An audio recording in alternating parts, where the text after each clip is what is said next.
Olá pessoal, aqui é o professor Davi Marques e nós vamos resolver mais uma questão.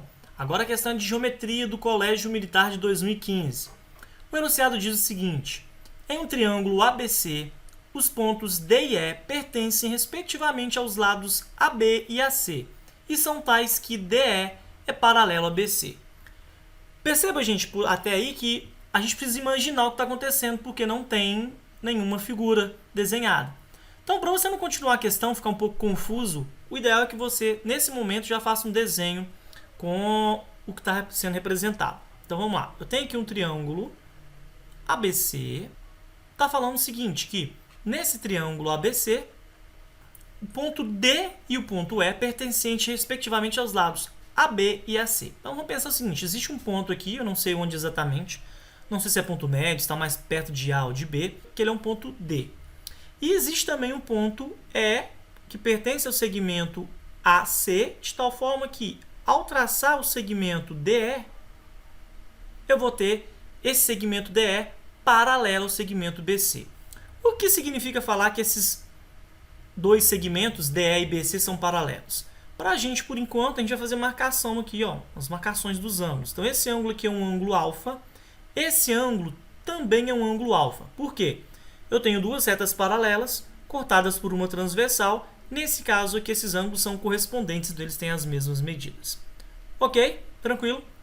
Do lado de cá também a gente tem que esse ângulo, vou chamar ele de beta, o ângulo AED, ele também vai ser o mesma medida do ângulo aqui de baixo, ACB. Esse ângulo também é um ângulo beta, pelo mesmo motivo do ângulo alfa. Eu tenho duas retas paralelas por uma transversal, eles também são correspondentes. Ok até aqui? Então as informações foram dadas até o que a gente já leu, elas estão bem organizadas aqui, beleza? Continuando a leitura do enunciado. Se F é um ponto de AB, tal que EF é paralelo a CD, e as medidas de AF e FD são respectivamente 4 e 6, a medida do segmento DB é... Então vamos fazer umas anotações numa ordem que favoreça o nosso raciocínio aqui, ó. Ele falou que tem que ser paralelo ao segmento DC. Então, a primeira coisa que eu vou fazer aqui é traçar um segmento BDC. Esse segmento aqui, não está lá essas coisas, mas é o segmento DC, ok? Eu tenho que fazer um outro segmento aqui a partir de D que seja paralelo. Então, eu vou fazer um segmento aqui, mais ou menos por aqui, de tal forma que esse segmento seja paralelo ao segmento DC. Então, esse ponto aqui é o ponto F. Vou fazer a marcação desse ângulo aqui, ó. Esse ângulo, vou chamar esse ângulo de θ, que é o ângulo FED. Esse ângulo aqui, DCB, vai ter a mesma medida desse ângulo, também vai ser θ. Por que esses dois ângulos são iguais? Eu tenho que a base BC é paralela a esse segmento DE, e eu tenho que EF também é paralela a CD. Então, significa que esses dois ângulos aqui, eles são os ângulos iguais, porque são formados por retas paralelas, então os ângulos devem ser os mesmos. O que a gente vai fazer a partir de agora? A gente vai agora colocar as informações métricas que foram dadas no exercício. Então, vamos lá. O que está falando aqui? Ó?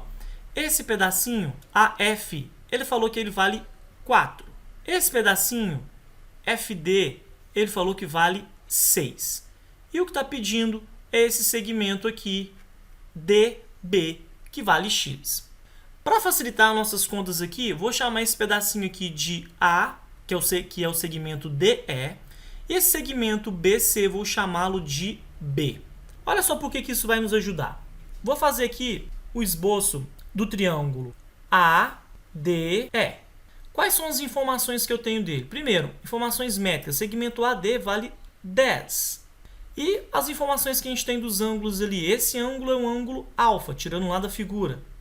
E eu tenho que esse ângulo aqui em E é um ângulo beta. Se eu observar agora, fazer uma análise, um desenho do triângulo ABC, esse ângulo aqui em B é um ângulo alfa, esse ângulo em C é um ângulo beta.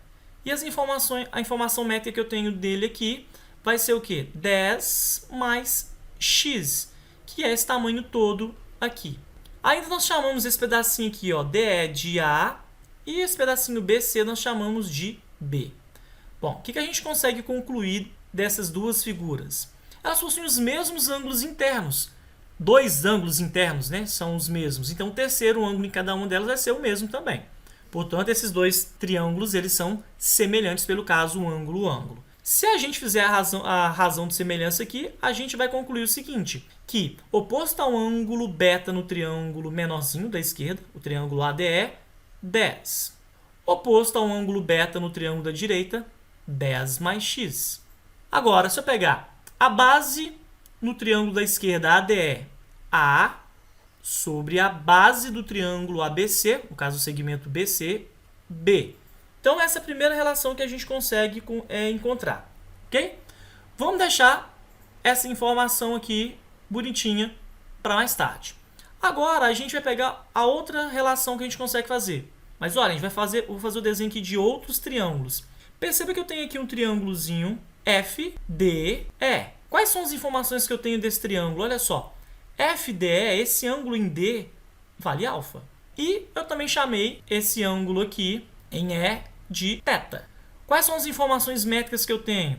DF vale 6. Eu chamei esse DE de A. Agora eu vou fazer o desenho do outro triângulo e vocês já estão imaginando, a gente vai fazer semelhança entre eles também. Que no caso aqui é o triângulo DBC. Olha só, eu tenho aqui o ângulo em B, ele também é um ângulo alfa. E eu tenho aqui um ângulo DCB, ele tem um ângulo θ. As informações métricas que a gente tem, DB é o x, é o que a gente está procurando. E BC vale Bzinho. De novo, eu tenho dois triângulos com os mesmos ângulos internos, ou pelo menos dois deles, o terceiro também tem que ser igual nos dois. Eu tenho que esses triângulos, então, são semelhantes. Então, novamente, eu vou fazer a razão de semelhança entre eles. Nesse caso aqui, eu vou ter o quê? Oposto ao ângulo θ, 6 está proposto ao ângulo θ no triângulo da direita, x. Base do triângulo da esquerda, A, sobre base no triângulo da direita, B. Novamente, eu tenho aqui uma outra relação que me interessa. Se você pensar um pouquinho com calma, você vai perceber o seguinte, que se a gente pensar nessas duas equações aqui, aparece a razão A sobre B nas duas. Então, a gente pode fazer o quê? 10 sobre 10 mais x não é A sobre B, na equação de cima, mas a equação de baixo está falando que A sobre B é o quê? É 6 sobre x. Ou seja, 10 sobre 10 mais x é igual a 6 sobre x. Então, aqui eu tenho uma equação só em x, basta eu multiplicar cruzado e eu encontro o valor de x, que é o que eu estou procurando. Então, vamos lá, eu tenho o quê? 10x é igual a 60 mais 6x. Então, eu tenho aqui 10x menos 6x é igual a 60. 4x é igual a 60. Então, o valor de x é 15. Não tenho nenhuma unidade aqui. Então, a resposta é simplesmente 15, ou seja, a letra A. Ok? É isso, pessoal. Se não tiver entendido qualquer coisa, é só entrar em contato com a gente. Abraço!